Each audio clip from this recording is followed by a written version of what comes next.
Alhamdulillahi wassalatu wassalamu ala rasulillah wa ala alihi wa ashabihi wa man tabi'ahum bi ihsanin la yaumiddin.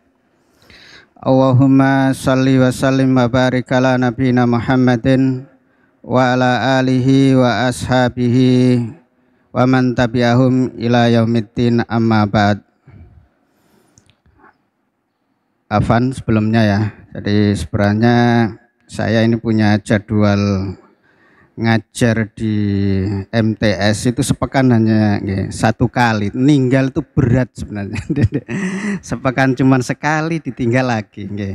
Tapi kita timbang-timbang kajian di para muadzafin, muadzafat ini saya kayaknya ke jadwal setahun itu sekali. Mosok kok sekali aja enggak kelakon gitu ya. Jadi insya Allah anak pilih kajian di yakni para muadzafin dan muadzafat. Dan di sebelah kita ini ada lagi proses pemandian jenazah ya, yaitu Ibu Zubaidah, ibunya Ustadz Ahmad Zamroni. Dan insya Allah nanti kalau bisa kita ikut menyelatkan dan sesuai dengan pembahasan kita pagi ini, yaitu masalah syafaat ya. Jadi insya Allah kalau kita ada kelonggaran, kesempatan, kita bisa mengikuti sholat jenazah untuk Ibu Zubaidah insya Allah. Para bapak, para ibu, para saudara sekalian yang dimuliakan Allah Subhanahu wa Ta'ala,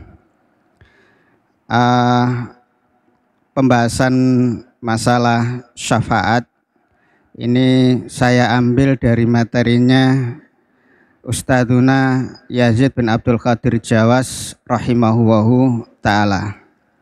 Anak ambil dari materi beliau, mudah-mudahan ini termasuk bentuk yaitu jariah beliau. Semoga kita bisa mengambil manfaat darinya dan ilmu itu bisa kita amalkan dalam kehidupan sehari-hari. Hadirin yang dirahmati Allah Subhanahu wa Ta'ala, bahwasanya pengertian syafaat itu secara bahasa artinya adalah dari kata asy-syafa', yaitu lawannya al-witr, genap. Nah, jadi secara bahasa itu bimana asy-syaf'u, yaitu genap, sebagaimana firman Allah Ta'ala wasyaf'i wal watr, nah, demi yang genap dan demi yang ganjil, sebagaimana dalam surat yaitu wal fajr. Kaum muslimin yang dirahmati Allah Subhanahu wa Ta'ala, kemudian makna secara istilah sebagaimana Al-Ustadz Yazid bin Abdul Qadir Jawas rahimahullah ta'ala menjelaskan bahwasanya syafaat adalah yaitu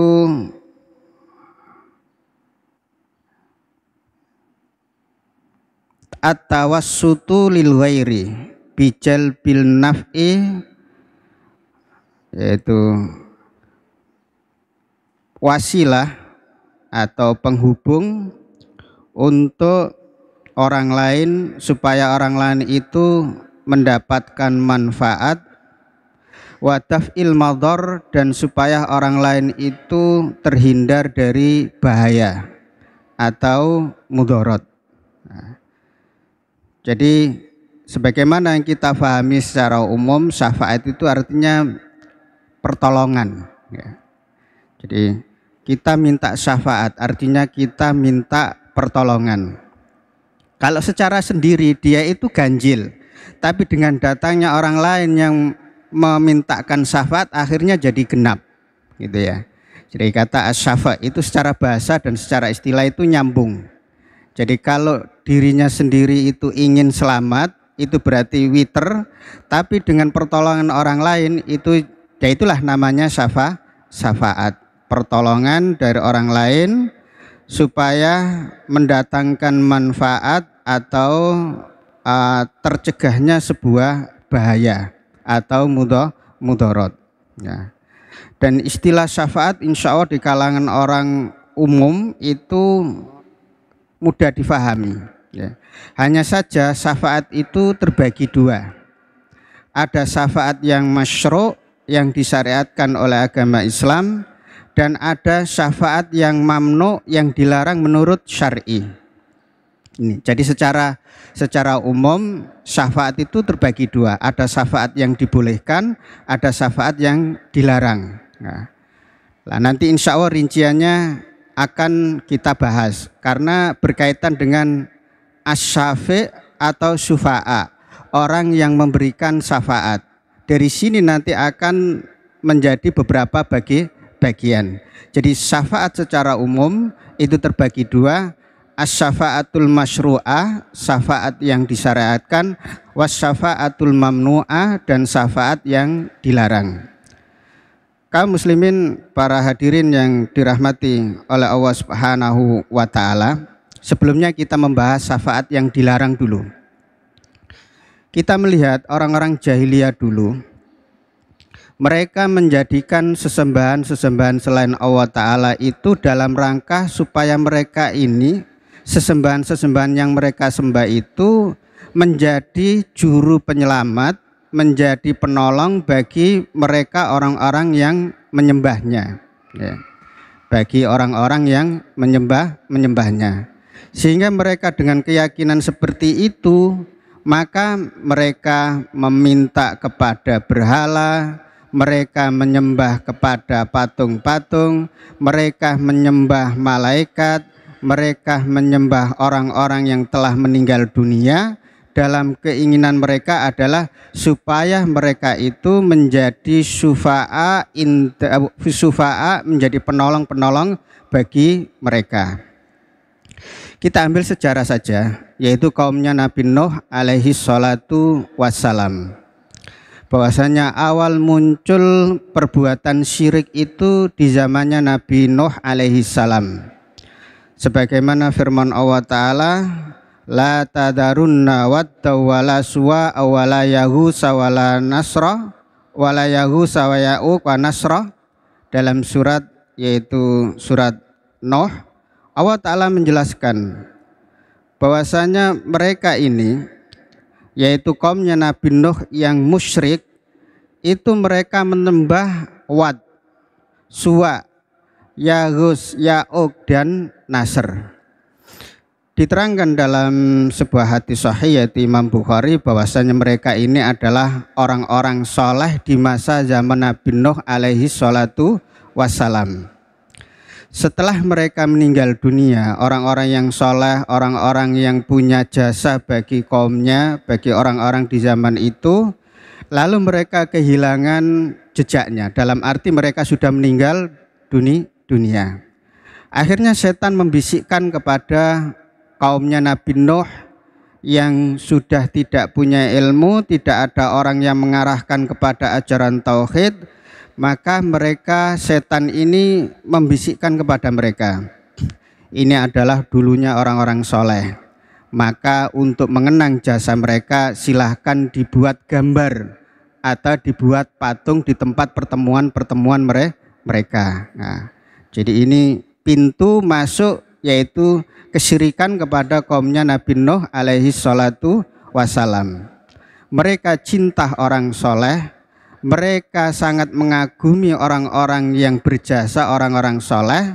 Setelah mereka meninggal dunia, lalu diwujudkan kecintaan mereka adalah membentuk gambar atau patung bagi mereka, lalu diberi nama seperti nama mereka.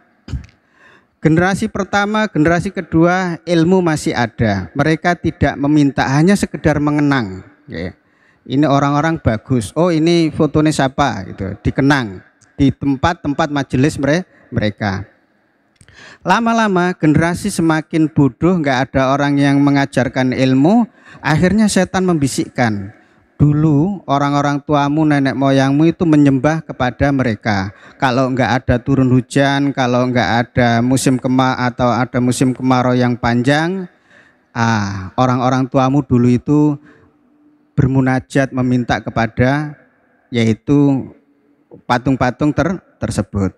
Akhirnya mereka menyembah kepada patung-patung tersebut, sebagaimana yang diriwayatkan dalam Sahih Imam Bukhari. Jadi kaum muslimin yang dirahmati oleh Allah Subhanahu wa taala, sifat hulu berlebih-lebihan cinta kepada orang-orang soleh mengantarkan kepada penyembahan baik kepada berhala, patung, orang yang meninggal dunia, kuburan dan sebagainya. Ini adalah pintu bagi setan untuk mengajak mereka berbuat syirik. Dan ujung-ujungnya mereka adalah supaya nanti mereka ini menjadi penolong bagi para penyembahnya. Ya. Jadi supaya mereka menjadi para penolong, menjadi syufa'a, penolong di sisi Allah terhadap mereka. Dan ini adalah termasuk syafaat syirkiyah, syafaat yang syirik, ya, syafaat yang dilarang. Ya.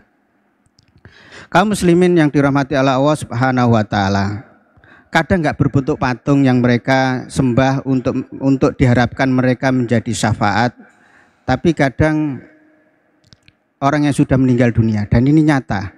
Ya. Kadang kita yang sudah mengenal sunnah, kita sudah mengenal akidah yang benar itu, kayaknya kok mustahil. Manusia itu kok yang hidup itu kok minta langsung kepada orang yang di kuburan itu kayaknya kok mustahil. Ya. Tapi kenyataan, jenengan semua kalau ingin bukti lihat di beberapa video yang tersebar, ternyata mereka betul-betul minta tolong, minta bantuan kepada orang-orang yang sudah meninggal dunia. Selama ini kita belum pernah menyaksikan. Ternyata ya Allah, di media sosial beredar orang-orang minta kepada manusia-manusia yang telah meninggal dunia. Dan ini adalah termasuk perbuatan yang dilarang oleh Allah dan Rasulnya, perbuatan syirik yang mengantarkan kepada orang-orang itu terhapus amalan semua kebaikannya.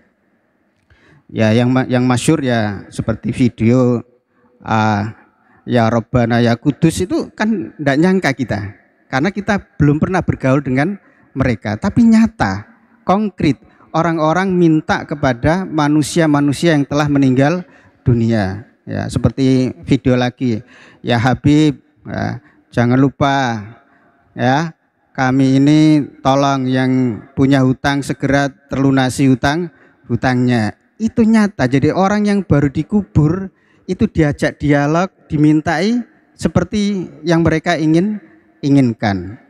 Maka ini para hadirin jamaah yang dirahmati Allah Subhanahu wa taala, pentingnya kita itu belajar akidah yang benar, ya, mengikuti akidahnya Ahlus Sunnah wal Jamaah dengan pemahaman salafus saleh supaya kita ini selamat, ya. Jadi keimanan kita itu betul-betul sesuai yang diinginkan Allah dan Rasulnya, ya.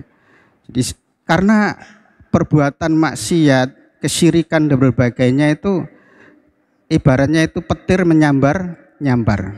Jadi kalau nggak ngikut ya nggak ngikut arus, ya akhirnya harus terasing. Jadi manusia yang terasing. Dan alhamdulillah kita berada di lingkungan yang menyerukan akidah yang benar dan mempelajari agama yang benar dengan pemahaman salafus saleh. Para hadirin yang dimuliakan Allah Subhanahu wa taala, kita harus memahami bahwasanya syafaat itu adalah milik Allah Subhanahu wa taala. Walillahi syafa'atu jami'ah. Bahwasanya syafaat itu adalah milik Allah semuanya.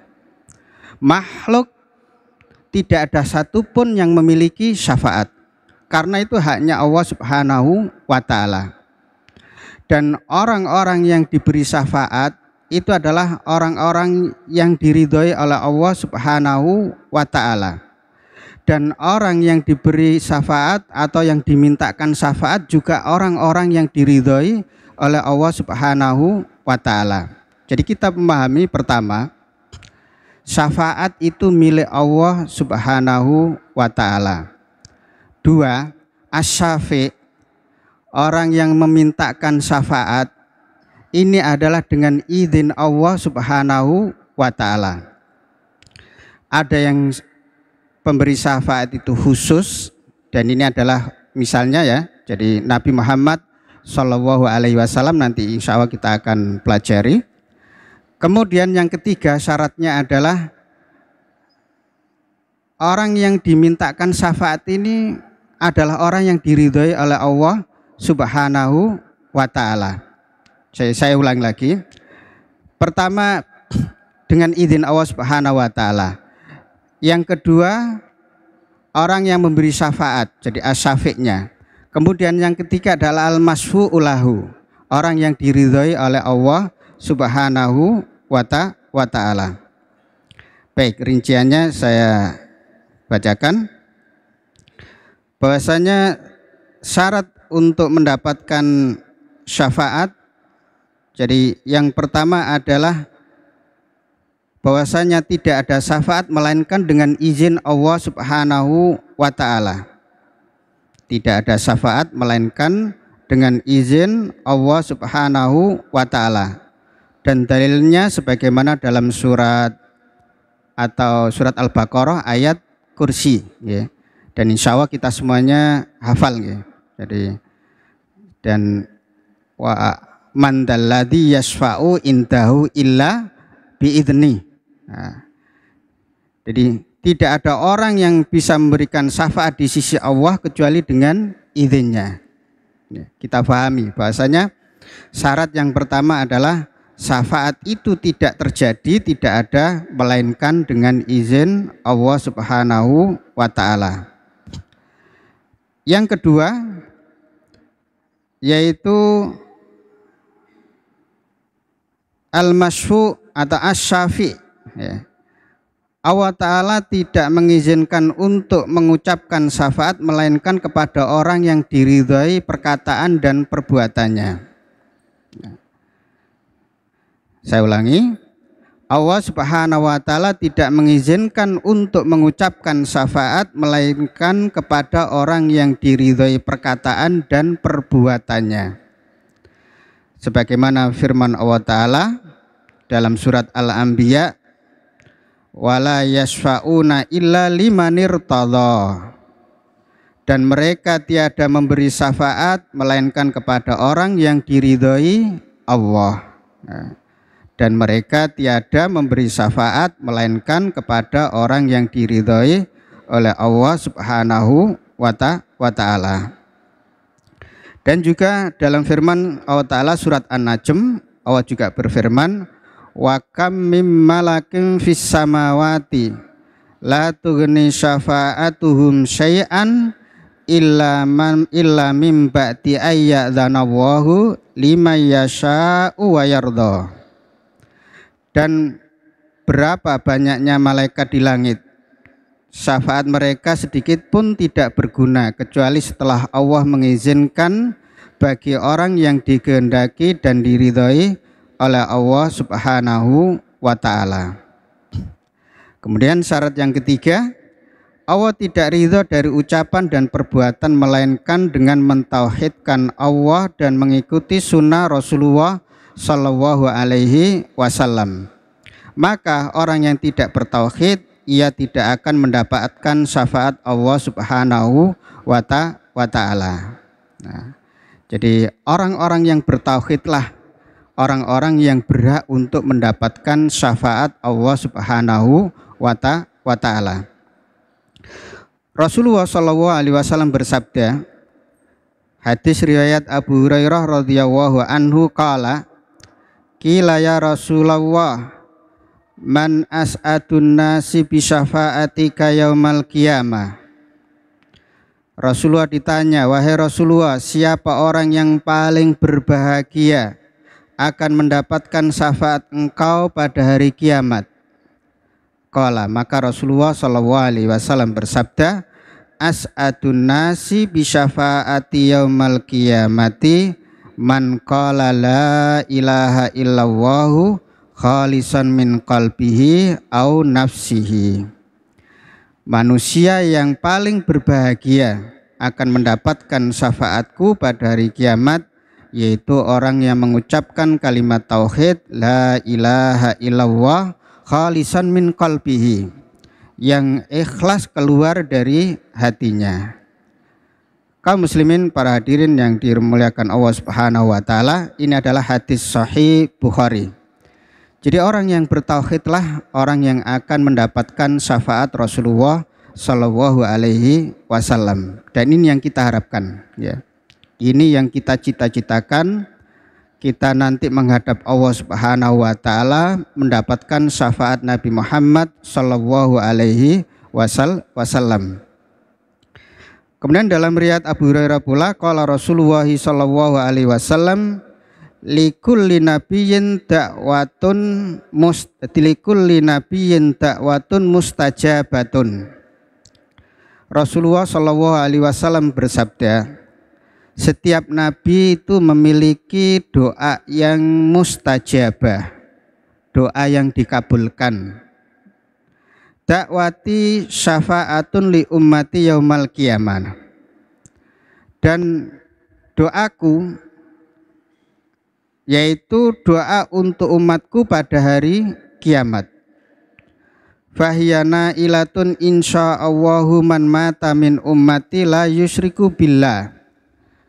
Dan umatku akan mendapatkan doaku itu insya Allah, ya, jika Allah menghendaki, apabila orang itu mati dan mati dalam keadaan tidak menyekutukan Allah Subhanahu wa ta'ala. Hadis riwayat Muslim. Jadi ini penguat hadis yang pertama tadi, bahwasanya orang yang mengucapkan kalimat la ilaha illallah, orang yang betul-betul tauhidnya murni, keluar dari hatinya, meyakini dengan hatinya, ya, bukan hanya sekedar lisan, tapi betul-betul keluar dari keyakinan hatinya. Dia mengucapkan kalimat la ilaha illallah, kalimat tauhid. Yang dengan demikian kita memahami kalau sudah mengucapkan kalimat tauhid, maka kita akan meninggalkan semua, yaitu bentuk penyembahan-penyembahan atau bentuk ibadah-ibadah kepada selain Allah Subhanahu wa ta'ala. Dan itu konsekuensi bagi orang yang bertauhid, bagi orang yang mengucapkan kalimat la ilaha illallah, hanya Allah saja yang dia sembah, hanya Allah saja yang dia minta, hanya Allah saja yang dia itu bersujud kepadanya. Kaum muslimin para jamaah yang dimuliakan oleh Allah Subhanahu wa ta'ala, dan tauhid ini adalah perkara yang sangat urgen, perkara yang penentu bagi seorang hamba yang akan selamat nanti pada hari kiamat. Karena kalau melihat bahwasanya orang masuk surga itu bukan karena banyaknya sholat. Orang masuk surga itu bukan karena banyaknya puasa, tapi keimanan yang murni, tauhid yang benar, itulah pintu untuk masuk ke surganya Allah Subhanahu wa ta'ala. Seumpama manusia itu banyak dosa, ya, banyak dosa. Pokoknya dosa apa saja, selagi dia tidak keluar dari keimanan, dia masih memiliki keimanan, ketauhidan kepada Allah Subhanahu wa ta'ala, maka dia masih punya harapan untuk masuk surganya Allah Subhanahu wa ta'ala. Tapi kalau manusia itu haji sekian kali, puasa, kemudian sholat tahajud, tapi membawa dosa syirik dan membawa dosa yang menyekutukan kepada Allah Subhanahu wa ta'ala, masih meminta kepada selain Allah Ta'ala, masih mendekatkan diri kepada orang-orang yang telah meninggal dunia, na'udzubillah. Ini yang akan menggugurkan amalan-amalan soleh yang dia lakukan. Barang siapa yang berbuat syirik, maka Allah mengharamkan baginya surga. Wa ma'wahun nar wa malidzalimina min ansor. Dan tempat kembalinya adalah neraka, dan mereka nanti di sisi Allah tidak akan mendapatkan pertolongan atau orang-orang yang menolongnya. Kaum muslimin yang dirahmati oleh Allah Subhanahu wa ta'ala, dari sini kalau kita melihat dakwanya para ulama salafus saleh, maka mereka mengutamakan dari sisi akidah, ya, dari sisi tauhid, dari sisi kemurnian keimanan. Ini yang paling ditekankan. Jadi paling ditekankan dan ciri khas dakwah salafus saleh, dakwah salafiyah adalah mengutamakan, mengedepankan dari sisi akidah, dari sisi pembersihan tauhid dari semua jenis berbagai macam kesyirikan. Dan itu berat. Tauhid itu adalah berat. Di tauhid itu berat karena lawan dari tauhid itu syirik, dan syirik itu kadang itu samar sekali. Syirik itu kadang samar sekali. Jadi kalau dibagi ada syirkul akbar, ada syirkul asghar. Mungkin yang syirkul akbar itu bisa dia dia tinggalkan, tapi dari sisi syirkul asghar ini yang kadang dan banyak yang tidak selamat darinya. Apa itu? Yaitu syirik asghar, riya, ya. Amalan soleh tapi diniatkan untuk selain Allah Subhanahu wa ta'ala. Dan riya ini gambarannya adalah sangat samar sekali. Ibaratnya adalah semut yang hitam berjalan di atas batu hitam di kegelapan malam. Sangat samar sekali. Dan kita berdoa kepada Allah Ta'ala supaya kita selamat dari keduanya, baik syirkul akbar maupun syirkul asghar. Allahumma inni a'udzubika an usyrika bika wa ana a'lamu wa a'udzubika mimma la ya'lamu. Ya Allah, aku berlindung kepadamu dari dosa yang aku ketahui dan dari dosa apa yang tidak aku ketahui, yaitu perbuatan syirik tersebut. Para hadirin jamaah, para muadzafin dan muadzafat yang dimuliakan Allah Subhanahu wa ta'ala. Jadi kita kembali lagi bahwasanya hendaknya kita memperbaiki akidah, kita memperbaiki keimanan kita kepada Allah Subhanahu wa ta'ala supaya kita ini mendapatkan syafaatnya Rasulullah Shallallahu alaihi wasallam. Lalu kiat-kiat untuk mendapatkan syafaat Nabi Muhammad Sallallahu alaihi wasallam. Yang pertama, tauhid dan mengikhlaskan ibadah kepada Allah serta ittiba kepada Rasulullah Sallallahu alaihi wasallam. Tidak diragukan lagi bahwa tauhid merupakan penyebab paling besar untuk mendapatkan syafaat pada hari kiamat. Nabi Shallallahu alaihi wasallam pernah ditanya, siapakah orang yang paling bahagia dengan syafaatmu di hari kiamat? Maka Nabi menjawab, as'adun nasi bi syafaati yaumal qiyamati man qala la ilaha illallah khalisan min qalbihi au nafsihi.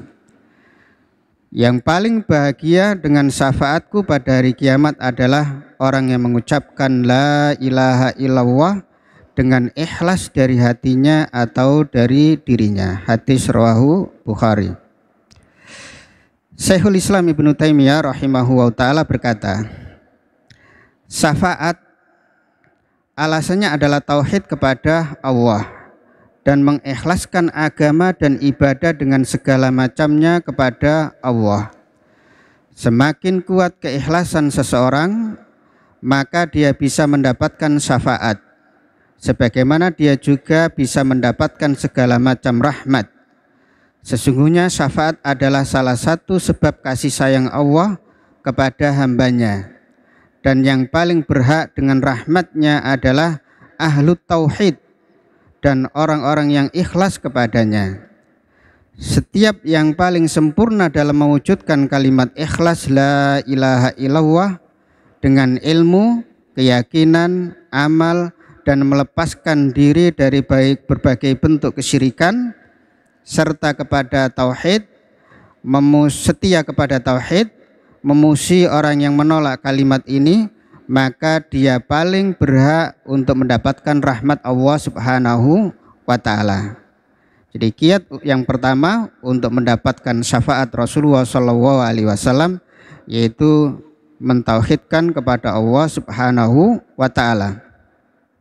Yang kedua, membaca Al-Qur'an. Jadi ini anak baca aja ya, ini karena ini hasil risalah, ya ini hasil tulisan, ya ini Ustadzuna Abdul Qadir Jawas rahimahu wa ta'ala. Yang kedua adalah membaca Al-Qur'an.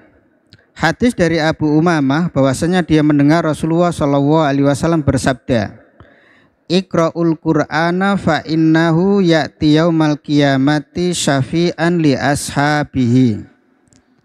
Yang artinya, bacalah Al-Qur'an, sesungguhnya Al-Qur'an akan datang pada hari kiamat sebagai pemberi syafaat bagi pembacanya atau bagi sahabatnya. Hadis riwayat Muslim. Maksudnya, para sahabat Al-Qur'an mereka adalah orang-orang yang membaca, mentadaburinya dan mengamalkan isinya Al-Qur'an. Nah, ini poin yang kedua. Jadi kalau kita ingin mendapatkan syafaat Rasulullah, maka hendaklah kita menjadi orang yang rajin membaca Al-Qur'an. Ya, gimana? Kita sehari berapa lembar yang kita baca? Jadi penting nih, jangan sampai apalagi Ustadz, sampai sepekan nggak baca Quran tuh ya keterlaluan ya. Jadi kita usahakan ada waktu itu untuk membaca Al-Quran ya, untuk membaca Al-Quran ya. Jadi jangan sampai kita ini sebagai orang-orang yang talabatul ilmi, para penuntut ilmu atau orang yang hidup di lingkungan pondok pesantren lalu sibuk dengan HP, tidak membaca Al-Quran. Usahakan ya, sesibuk apapun usahakan ya, karena ini nanti akan menjadi syafaat bagi kita, bagi orang-orang yang membaca Al-Quran ya. Syukur-syukur kalau memang mentarget ya alhamdulillah, misalnya sehari 5 lembar berarti kan setengah juz. Kalau misalnya maghribnya 5 lembar, nanti subuhnya 5 lembar, berarti otomatis sehari itu satu juz, berarti 30 hari khatam ya, 1 bulan khatam. Kalau enggak ya paling enggak 1 ayat 2 ayat ya, membaca Al-Quran, karena Al-Quran itu beda dengan lainnya, 1 huruf dinilai pahala 10 kebaikan. Jadi ini jangan sampai kita sibuk lalu tidak pernah membaca Al-Quran ya. Kemudian yang ketiga adalah puasa. Rasulullah SAW bersabda, Asyamu wal Qur'anu yasfa'ani lil abdi yaumal qiyamah. Puasa dan Al-Quran keduanya akan menjadi syafaat bagi seorang hamba nanti hari kiamat. Yaqulu syamu, puasa itu akan berkata di sisi Allah Subhanahu wa taala, ay Rabbi, syafa'tuhu at-ta'am, mana'tuhu at-ta'amu. Afan ya, ini tulisannya kurang besar ya. Ay Rabbi, mana'tuhu at-ta'ama, mana'tuhu an-nauma bil-laili, fasyafi'ni fihi qala fayasfa'an. Wahai Rabb, ya Tuhan, dia menahan dengan puasa itu, yaitu menahan at-ta'am. Jadi manusia yang puasa itu dia tidak makan. Kemudian orang yang punya Al-Quran, punya bacaan Al-Quran, malam harinya mana'tuhu an-nauma bil-lail, untuk tidur di malam hari. Jadi gambarannya Al-Quran dan puasa ini akan memberi syafaat, bahwasanya Al-Quran itu diamalkan, puasa itu diamalkan. Puasanya nanti akan berhujah di sisi Allah Ta'ala. Ya Allah, hamba ini dia itu meninggalkan makanan.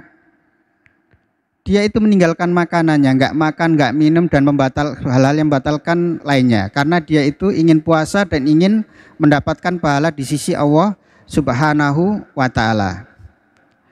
Jadi dia nggak makan tuh karena puasa, ya, bukan karena diet.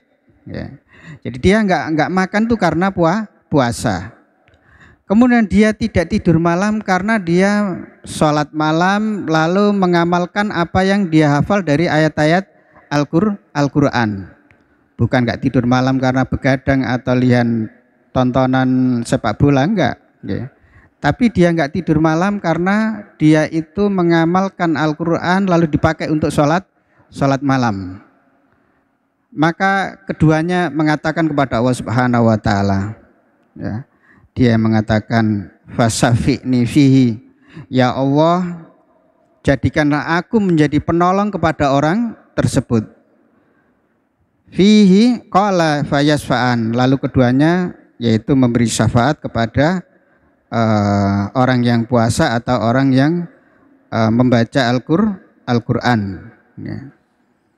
Jadi tidak ada sesuatu yang mustahil. Sesuatu yang tidak kelihatan, amalan itu nanti Allah Ta'ala wujudkan dalam sesuatu yang konkret.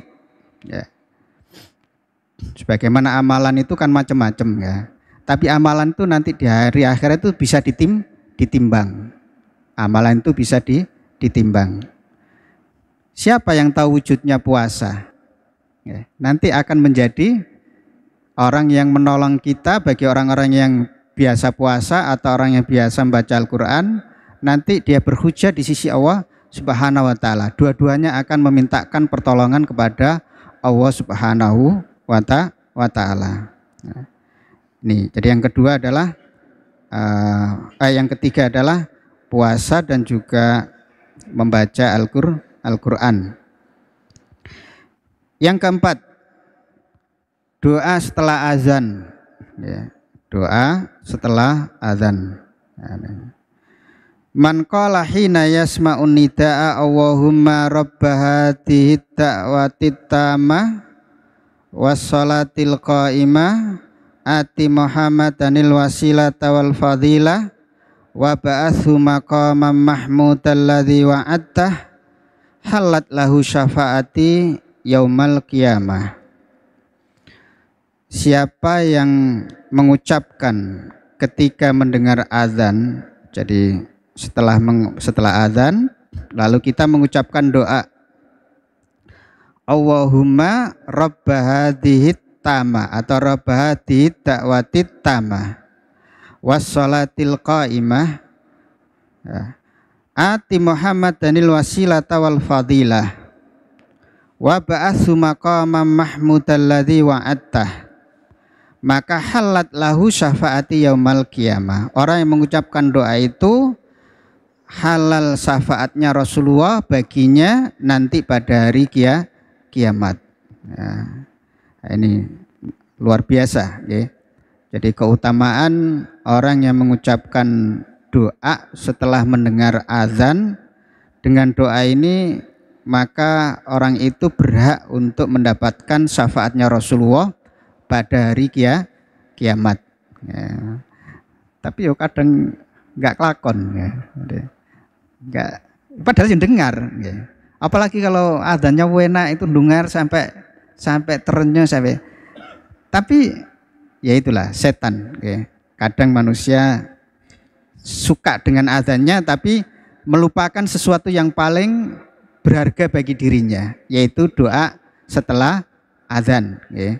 Doa setelah azan. Dan dari sini mudah-mudahan ya kita semuanya setelah mengetahui keutamaan ini mengingatkan kepada kita semuanya bahwasanya ternyata membaca doa setelah azan itu adalah akan mendapatkan syafaatnya Rasulullah nanti pada hari kiamat. Nah, itu yang kelima. Tinggal di kota Madinah, sabar terhadap cobaan dan mati di sana. Waduh, ini mati di kota Madinah. Tinggal di kota Madinah, sabar dengan kondisi dan cobaan yang ada di kota Madinah, serta kalau bisa mati di kota Madinah. Ini khusus ini ya, kota Madinah. Dalam sebuah hadis Rasulullah SAW bersabda dari Abu Sa'id, la yasbiru ahadun ala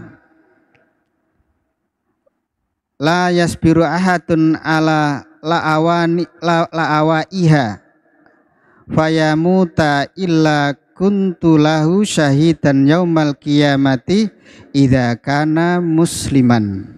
Nah, tidaklah salah seorang bersabar alawaiha atas musibah yang ada di kota Madinah.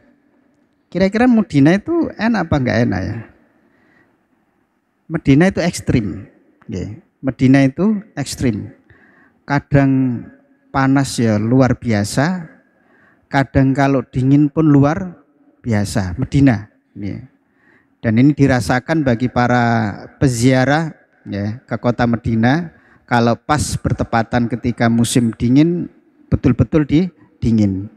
Sampai kemarin salah satu ustadz pembimbing itu HP lepas dari tangannya itu enggak terasa. Saking dinginnya. Kalau sudah musim dingin, dingin sekali. Dan biasanya antara Desember sampai bulan Maret itu masa dinginnya. Ya. Kalau panas juga demikian. Panasnya luar biasa. Ya. Ndok nanti dipecah matang. Ya. Jadi telur itu bisa matang karena panasnya itu sampai mendekati 50 derajat. Ya. Kita aja di sini 39 40 udah ya, panasan luar biasa. Ya. Madinah. Belum lagi lainnya. Ya. Dalam sebuah riwayat kita ingat ada sebuah riwayat ketika awal-awal musim hijrah ini ada orang-orang yang segerombolan dari kabilah tertentu datang ke kota Madinah. Nah, mereka ini masuk Islam, terus ikut hijrah ke kota Madinah. Sampai di kota Madinah mereka kena flu, demam, panas, biasa di sana, itu ya, kena flu. Lalu mereka mengadu kepada Rasulullah SAW. Kemudian Rasulullah memberikan solusi, silahkan kalian datang di lembah ini, di sana ada sekumpulan onta-onta zakat yang digembala, maka silahkan kamu nanti minum air susunya dan sekaligus air kencingnya. Dan ini kalau kita percaya beriman dengan Rasulullah, ya kita imani bahwasanya seperti itu. Susunya onta plus air kencingnya onta. Mereka melakukannya. Setelah minum susu dan minum air kencingnya, mereka sembuh. Kurang ajar mereka. Sembuh tapi kurang ajar. Apa? Pengembalanya dibunuh, ontanya dibawa kabur. Jadi pengembalanya dibunuh, ontanya dibawa kabur. Jadi ternyata mereka pengkhianat. Lalu Allah Ta'ala beritahu kepada nabinya, kemudian mereka dikejar. Mereka dikejar dan adalah salah satu sahabat yang memang ahli penjelajah, jadi salah satu sahabat. Nama akhirnya itu Al-Aqwa, tapi anak lupa. Itu dia ini kalau lari luar biasa dan mencari rute itu paling lihai, gitu ya. Akhirnya dapat menemukan gerombolan orang yang membawa kabur onta Rasulullah tersebut. Dia kasih tanda, karena kasih kode, karena nanti akan disusul oleh yaitu orang-orang utusan Rasulullah. Jadi sahabat ini dengan lincahnya kasih kode, kasih tanda, di tempat inilah rute segerombolan itu membawa lari onta-onta tersebut. Nah, ketika mereka sudah terketahui, sudah diketahui posisinya dan mereka dikasih tanda-tanda itu, maka mereka dan disusul oleh rombongan orang-orang yang diutus oleh Rasulullah, lalu mereka dieksekusi, dihukum sebagaimana kejahatan mereka. Matanya dicungkil dan sebagainya. Karena luar biasa. Mereka kok bahasa sekarang itu pengembalanya itu dimutilasi, dibunuh dengan cara biadab. Lalu hukumannya setimpal. Dari sini juga sebenarnya secara hukum, kalau ada satu masyarakat, satu kelompok itu membunuh satu orang dengan cara yang biadab seperti itu, maka mereka semuanya pun harus dihukum semisalnya. Jadi secara ilmu fikih seperti itu. Jadi kalau ada beberapa orang, satu gerombolan membunuh satu orang dengan cara yang biadab, maka mereka akan dihukum sama semuanya seperti manusia yang dibunuh tersebut. Ya, tidak hanya diambil satu atau dua orang, enggak, semuanya akan dikenai hukuman, dikisos sebagaimana perbuatan mereka. Jadi kota Madinah. Siapa yang tinggal di sana, sabar dengan musibah yang ada di kota Madinah, lalu kalau bisa dia meninggal di kota Madinah, maka dia akan mendapatkan syafaatnya Rasulullah Shallallahu Alaihi Wasallam. Ya. Kira-kira dewek kepingin mati dah di Madinah.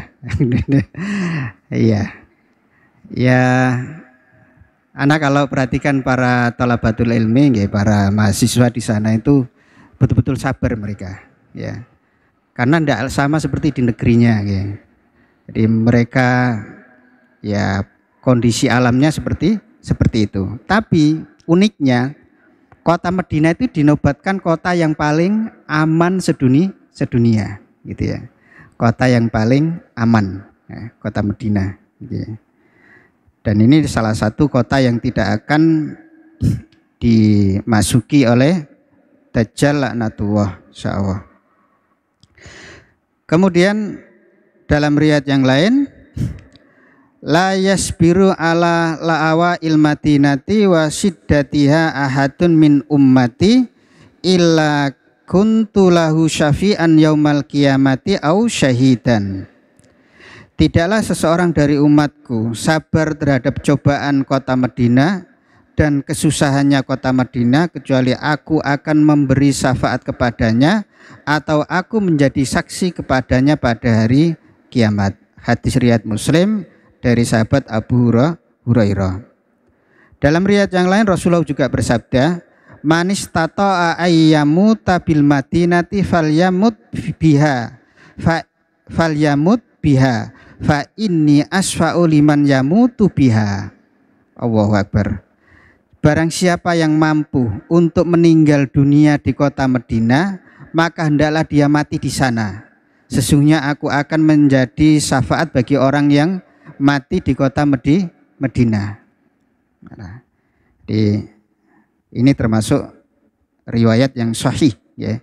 Jadi siapa yang berusaha ingin mati di sana, ya silahkan, gitu ya, mengharapkan syafaat Rasulullah Shallallahu Alaihi Wasallam. Tapi tidak semua orang yang mati di Madinah itu mesti mendapatkan syafaat Rasulullah. Ya, kembali kepada agamanya, kembali kepada ketauhidannya. Kalau orang ahlu syirki, apa enggak ada di sana? Ya ada saja. Karena kota Madinah itu juga ada orang-orang yang non-muslim, ya. Karena kota Madinah juga ada orang-orang non-muslim, ya. Kemudian yang keenam, bersolawat kepada Nabi Muhammad Sallallahu Alaihi Wasallam. Dari Ibnu Mas'ud radhiyallahu anhu bahwasanya Rasulullah Sallallahu Alaihi Wasallam bersabda, aulan nasi bi yaumal qiyamati aksaruhum alayya salatun solatan. Ya. Manusia yang paling utama, ya, yang paling berhak mendapatkan syafaatku pada hari kiamat adalah orang yang paling banyak bersalawat kepada Rasulullah. Hadis riwayat Tirmidzi dan hadis ini adalah hasan, ya. Jadi banyak bersalawat dan terutama adalah ketika hari Jumat, ya. Ketika hari Jumat, ya. Bersalawat kepada Rasulullah. Siapa yang bersalawat kepadanya maka Allah Ta'ala akan membalas salawatnya yaitu 10 kali. Kemudian salawat di mana saja maka akan sampai kepada Rasulullah. Ya, tidak harus datang ke tempat ke makamnya Rasulullah, tapi salawat di mana saja akan sampai kepada beliau. dan sekali sholawat akan dibalas 10 kali, yaitu sholawat. Kemudian yang ketujuh, sholatnya sekelompok orang muslim terhadap mayit muslim. Ini yang berkaitan dengan anak yang saya sampaikan tadi. Jadi berjamaah sholat jenazah untuk mayit muslim. Rasulullah SAW bersabda, "Man min mayyitin tusalli alaihi ummatun minal muslimina yablughuna mi'atan kulluhum yashfa'una lahu illa syufi'u fihi." Tidaklah seorang muslim yang disolatkan oleh sekelompok orang muslim yang jumlahnya mencapai 100. Semuanya memintakan syafaat kepadanya atau untuknya, melainkan syafaat itu akan diberikan kepada dirinya. Jadi kepada si mayit. Jadi tidak ada sekumpulan orang muslim yang mencapai jumlahnya 100 dan mereka semuanya memintakan syafaat dalam doa di dalam sholatnya itu kepada si mayit, kecuali akan yaitu diberikan syafaat kepada orang yang meninggal dunia. Di 100 ya. Dalam riwayat Muslim ini disebutkan jumlahnya 100. Nah, kalau bisa kita mengikuti sebagaimana sabda Rasulullah. Kalau di tempat kita insya Allah lebih dari 100 ya.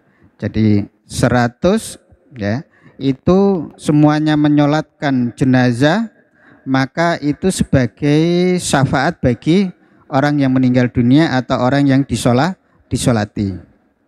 Dalam riwayat yang lain, ma min rajulin muslimin yamutu fayaqumu ala janazatihi arba'una rajulan la yusyrikuna billahi syai'an illa syafa'ahumullahu fihi.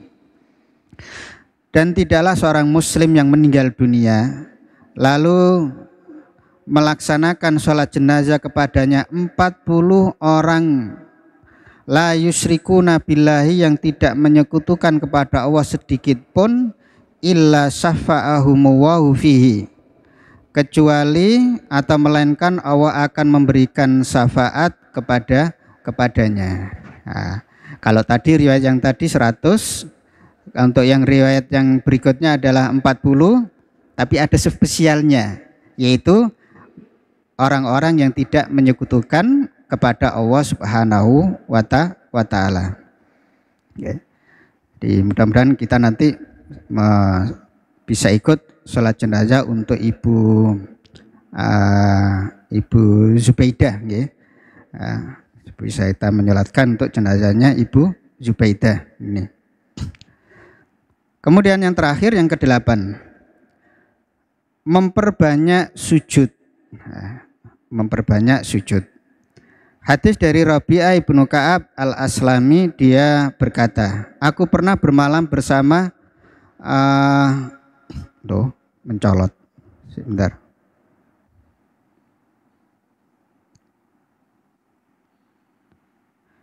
Jadi yang terakhir adalah banyak bersujud, artinya ya sholat, gitu ya.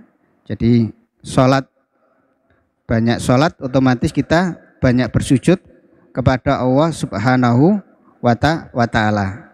Sebagaimana dalam sebuah hadis, ala nafsika bikasrotis sujud, tolonglah aku atas dirimu dengan memperbanyak sujud. Hadis riwayat Muslim. Ya.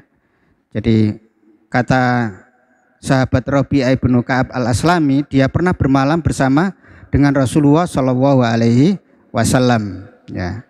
Lalu dia mempersiapkan air wudhu Rasulullah Shallallahu Alaihi Wasallam.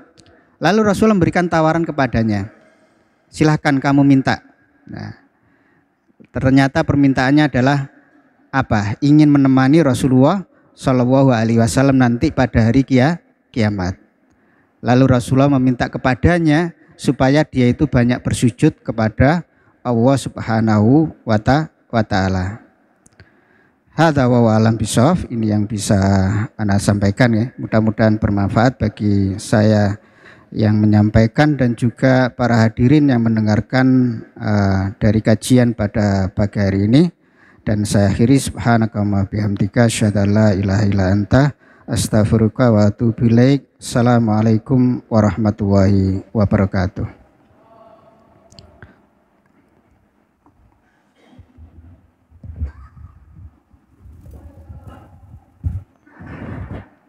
Al Furqan TV, saluran pendidikan, dakwah, dan inspirasi Islami.